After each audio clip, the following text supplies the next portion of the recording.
بسم الله الرحمن الرحيم والفجر وليال عشر والشفع والوتر والليل إذا يسر هل في ذلك قسم لذي حجر ألم تر كيف فعل ربك بعاد إرم ذات العماد التي لم يخلق مثلها في البلاد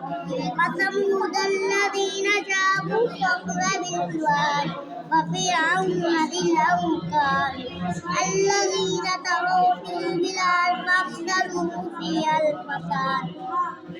فصب عليهم ربك سوط عذاب إن ربك لبالمرصاد فأما الإنسان إذا ما ابتلاه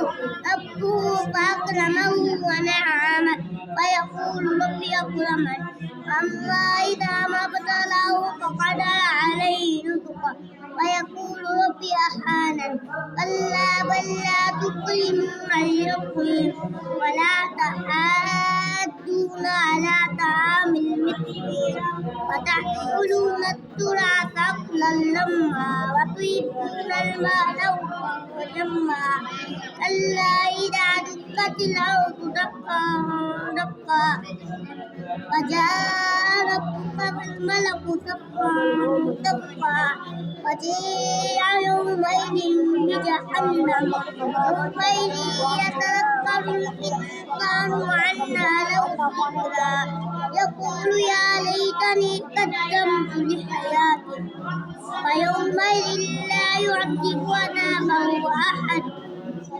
ولا يوثق وثاقه أحد يا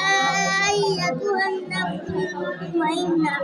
ارجعي إلى ربك راضية مرضية فادخلي في عبادي وادخلي جنتي.